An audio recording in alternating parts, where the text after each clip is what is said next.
নমস্কার বন্ধুরা, ফ্যামিলি কিচেনে সবাইকে স্বাগতম। আমি আজকে একটা নতুন রেসিপি নিয়ে আপনাদের মাঝে হাজির হয়েছি। আজকে আমি বানাবো কেওড়ার আঁশ। এখন কেওড়ার সময় টক, এই কেওড়া দিয়ে টক রান্না করলে ভালো লাগে, চিংড়ি মাছ, কাঁকড়া। আমি আজকে আপনাদের কেওড়া দিয়ে আচার বানায় দেখাবো। এই দেখেন কেওড়া ফল, এই ফলগুলো আমাদের এদিকে বেশি পাওয়া যায়। সুন্দরবনের এলাকায় এই জন্য এই কেওড়া ফলটা বেশি এই এলাকায় পাওয়া যায়, অন্য অন্য এলাকায় কম পাওয়া যায়। দেখেন ফলগুলো কত বড় বড়, এগুলো দিয়ে আমি আপনাদের আচার তৈরি করে দেখাবো। তো আমি এই জায়গায় ছোট এই গামলার 1 গামলা কেওড়া নিয়ে নিছি। কেওড়াগুলো আমি প্রথমে ধুয়ে নেব। আমি কেওড়াগুলো একটু বড় বড় করে নিয়ে নেব।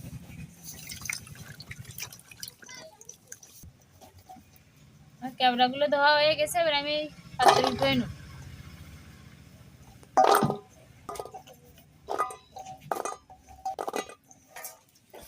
এবারে কেওড়ার আচার বানানোর জন্য যে মশলাটা লাগে সেই মশলাটা আমি রেডি করে নেব। চুলোটা ধরায় দেওয়া হয়ে গেছে, এবারে আমি মশলাগুলো ভাজি করে নেব। প্রথমে আমি শুকনো জাল কটা ভাজি করে নেব।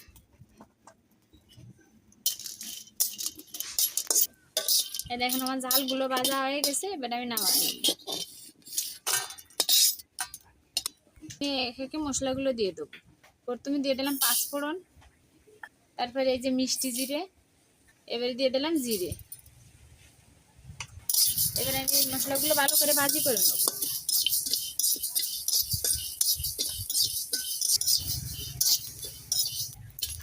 এখানে মশলাগুলো ভাজা হয়ে গেছে, বেশি ভাজা করা যাবে না, ঘ্রাণ বেড়ে গেছে। এবারে আমি নামাই নেব।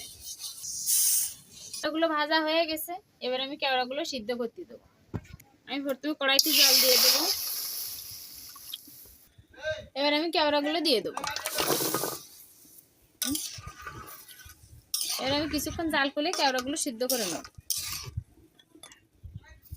আমার কেওড়াগুলো সিদ্ধ করতে দেওয়া হয়ে গেছে। কেওড়াগুলো সিদ্ধ হতে হতে আমি মশলাগুলো বেটে নিয়ে আসবো।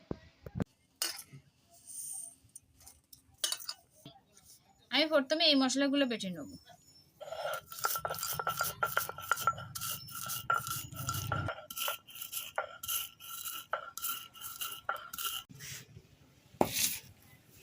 এই যে আমার মশলাটা গুঁড়ো করা হয়ে গেছে, এবার আমি একটা পাত্রে নামাই নেব।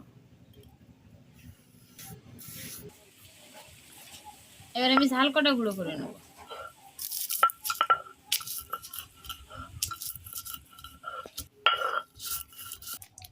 আমি ঝাল কটা বেশি গুঁড়ো করিনি, এদের অল্প করে গুঁড়ো করে নিছি। এবার আমি ঝাল কটা উঠে নেব।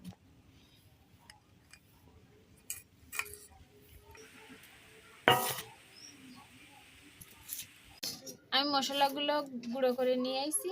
এবার আমি দেখে নেবো কেওড়াগুলো সিদ্ধ করতে দিয়ে গেছিলাম সেগুলো সিদ্ধ হয়েছে কিনা।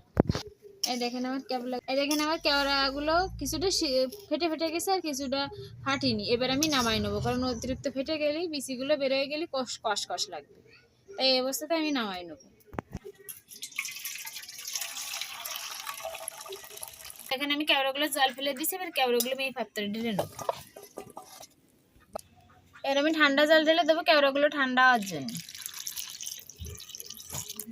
আমি কেওড়ার শাঁসটা বের করে নেবো।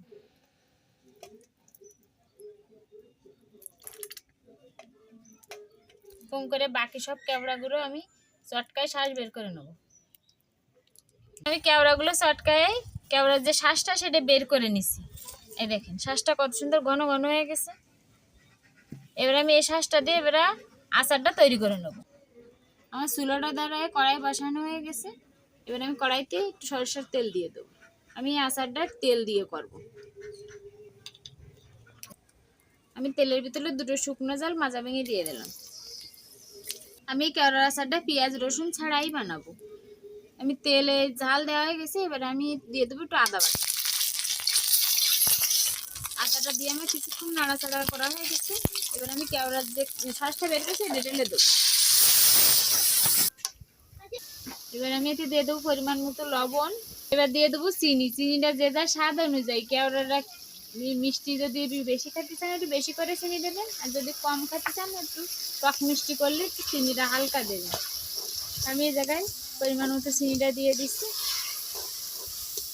আমি যে মশলাটা গুঁড়ো করে নিয়েছি কিছুটা এর ভিতরে এখন দিয়ে দেবো।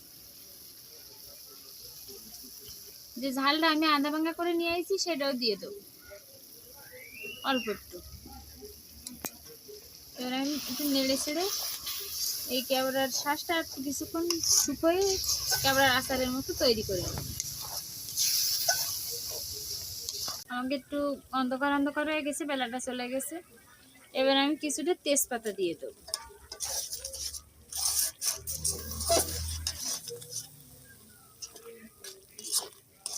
এই দেখেন আমার কেওড়ার আচার রেডি হয়ে গেছে। দেখেন কত সুন্দর দেখাচ্ছে আর খেতেও খুব সুস্বাদু হয়েছে। এবার আমি নামাই নেব।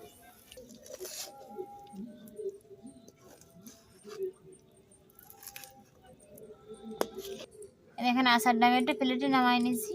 এবার আমি উপর দিয়ে একটু চিলি ফ্লেক্স ছড়াই দেবো।